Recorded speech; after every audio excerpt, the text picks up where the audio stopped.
जी नमस्कार, मैं Dinesh Mishra diamond public high school Panna ideal Sanskrit teaching में आपका स्वागत है।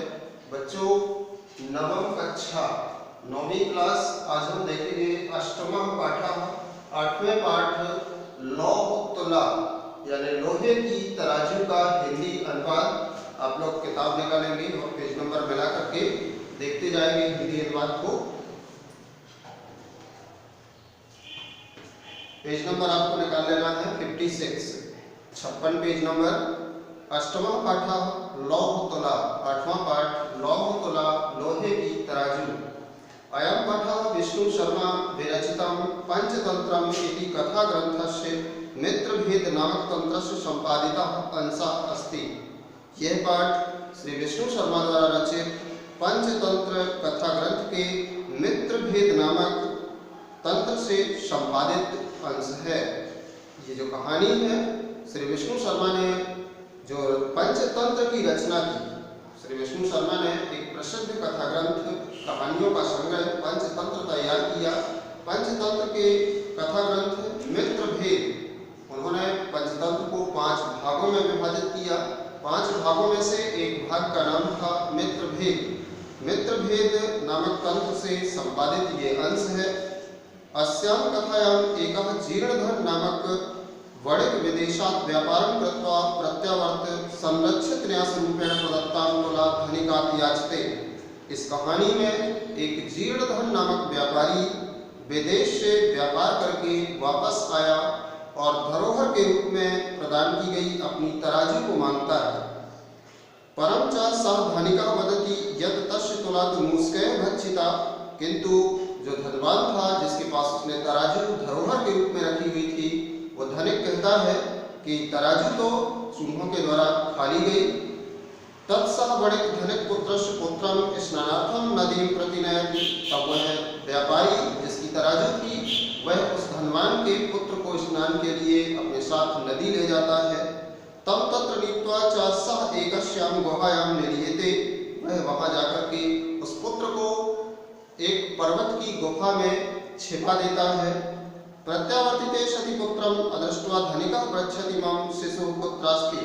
वापस आने पर जब वह धनवान अपने पुत्र को नहीं देखता तो पूछता है, मेरा पुत्र कहाँ है? सः वदति यत् तव पुत्रः शयनेन हतः। तो वह बोलता है कि तुम्हारा पुत्र बाज के द्वारा हरण कर लिया गया। तदा उभौ विवदन्तौ न्यायालयं प्रति गतौ यत्र न्यायाधिकारिणः न्यायं कृतवान्। तब वे दोनों विवाद करते हुए न्यायालय गए। वहां न्याय अधिकारियों ने उनका न्याय किया। इस प्रकार से इस कहानी का संक्षिप्त सारांश था। आगे इसका विस्तृत अंश देखेंगे। आसीत् कस्मिंश्चित् अधिष्ठाने जीर्णधरो नाम वणिक पुत्रः। किसी स्थान में जीर्णधर नाम का एक व्यापारी रहता था। किसी स्थान में जीर्णधर नामक एक व्यापारी रहता था। स च विभो भक्ष्यात् देशान्तरं गन्तुम् इच्छन् व्यचिन्त्यत्। वह धन के अभाव के कारण, जब उसको पैसे रुपए उसके पास कम बचे, वह धन के अभाव के कारण दूसरे देश जाते हुए उसने सोचा, यत्र देशे अथवा स्थाने भोगा भुक्ता स्वयं स्वनियता तस्मिन् विभो जो वसे सः पुरुषः अधमः। अर्थात जिस स्थान पर अपने कर्मों के द्वारा ऐश्वर्यों का भोग किया गया हो, यत्र देशे अथवा स्थाने, जिस स्थान अथवा देश में भोगाभुक्ता स्वमीयता, अपने कर्मों के द्वारा ऐश्वर्यों का भोग किया गया हो, तस्मिन् विभवहीनो यो वसेत् सः पुरुषः अधमः। यदि उस स्थान पर वह व्यक्ति धनहीन होने पर रहता है तो वह लज्जा का पात्र होता है। यदि किसी स्थान पर किसी व्यक्ति के द्वारा अपने कर्मों के द्वारा ऐश्वर्यों का भोग किया गया हो और यदि उसके पास धन का अभाव हो जाए फिर भी वह किसी स्थान में रहे तो वह लज्जित और अधम होता है। तो लज्जित होते हुए अधम प्रकार का होता है। इस प्रकार से उसने सोचा। तस्य च गृहे लोक घटिता पूर्व पुरुष उपार्जिता तुला आसीत्। उनके घर में पूर्वजों के द्वारा खरीदी गई एक लोहे की तराजू थी। व्यापारी जो धनहीन हो गया था, उनके घर में लोहे की एक तराजू थी जो उनके पूर्वजों के द्वारा घर में लाई गई थी।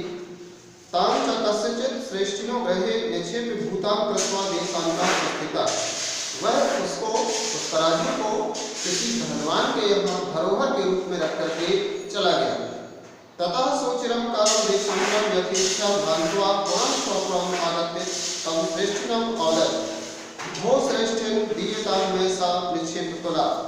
वह बहुत समय के पश्चात बहुत पैसे कमा करके जब वापस अपने देश आया, तब अपने गांव जाकर के उस धनवान से जाकर के अपनी तराजू को मांगते हुए उसने कहा, हे सेठ, मुझे मेरी तराजू दे दीजिए।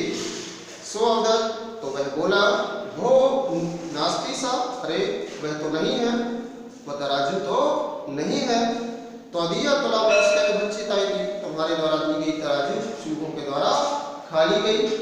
तो जो तराजू तुम धरोहर के रूप में मेरे यहाँ रख कर गए थे, वह चूहों के द्वारा खा ली गई है। जीर्णधन औदत्त, तो जीर्णधन बोला, भो श्रेष्ठ नास्ति दोषस्ते, हे धनवान, इसमें तुम्हारा कोई दोष नहीं है।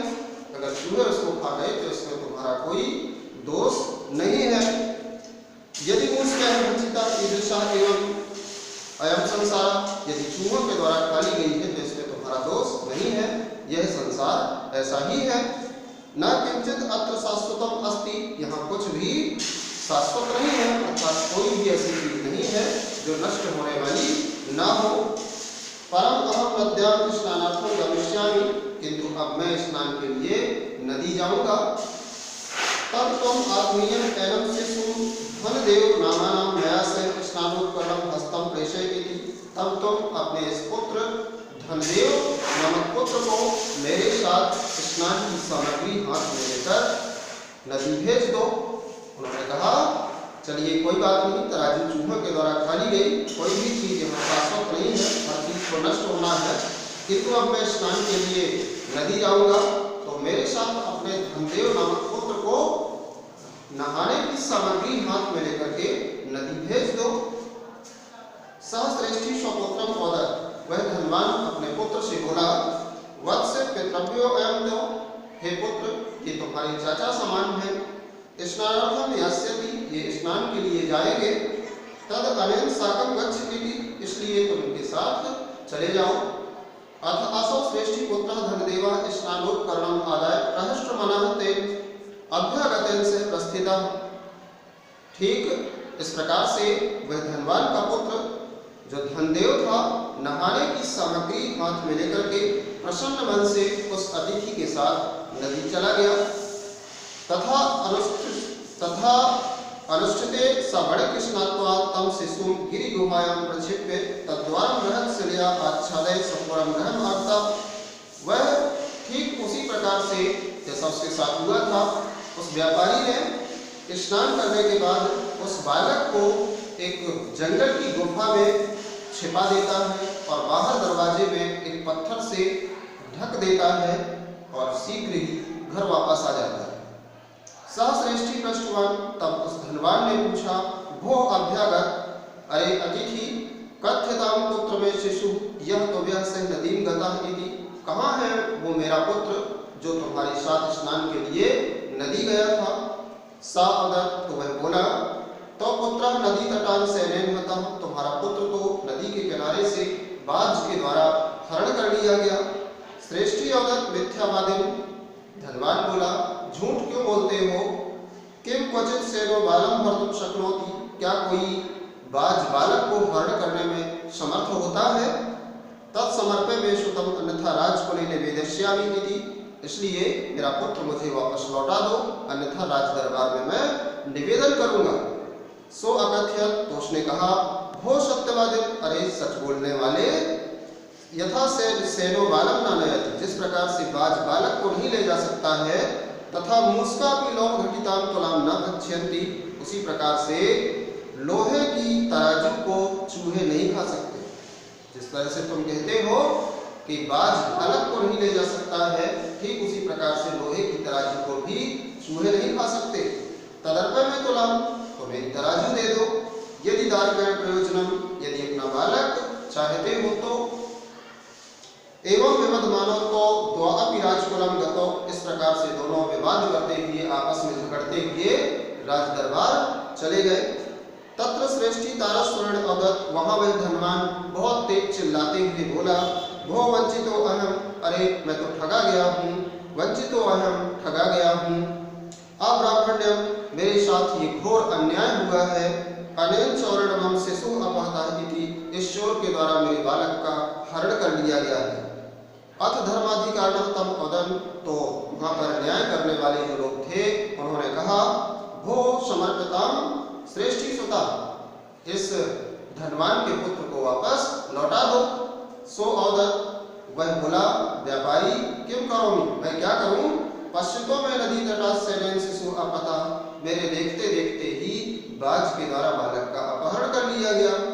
तत्श्रुत्वा ते अवदन्, यह सुनकर के वे सब धर्माधिकारी बोले, भो भवता सत्यम अभिहितम, ये तुम्हारे द्वारा सत्य नहीं कहा गया। किम सेनेन शिशु हर्तुम समर्थो भवति, क्या कोई बाज बालक का हरण करने में समर्थ होता है। सो अवदत्, तो वह बोला, भो भो श्रूयतां मद्वचः, अरे अरे मेरी बात सुनिए। तुलाम दौह सहस्त्रस्य यत्र खादन्ति मूषकाः, राजन तत्र हरेत् छेनो बालिकं नात्र संशयः, जिस प्रकार से 1000 किलो की तराजू को चूहे नहीं खा सकते, ठीक उसी प्रकार से कोई भी बाज बालक का हरण नहीं कर सकता, इसमें कोई संशय नहीं है। ते अपृच्छम कथम एतत्, तो धर्माधिकारियों ने पूछा, ऐसा कैसे, ये बात तुम क्यों कह रहे हो। ततः स श्रेष्ठी सभ्यानाम अग्रे आदितः सर्वं वृत्तान्तं न्यवेद्यत्, तब उस व्यापारी ने सभा के सभी लोगों के सामने पूरे वृत्तांत को निवेदन कर दिया कि कैसी ये कहानी है, मेरी तराजू को किस तरह से इसने वापस करने से मना किया और किस प्रकार से बाज ने बालक का अपहरण कर लिया।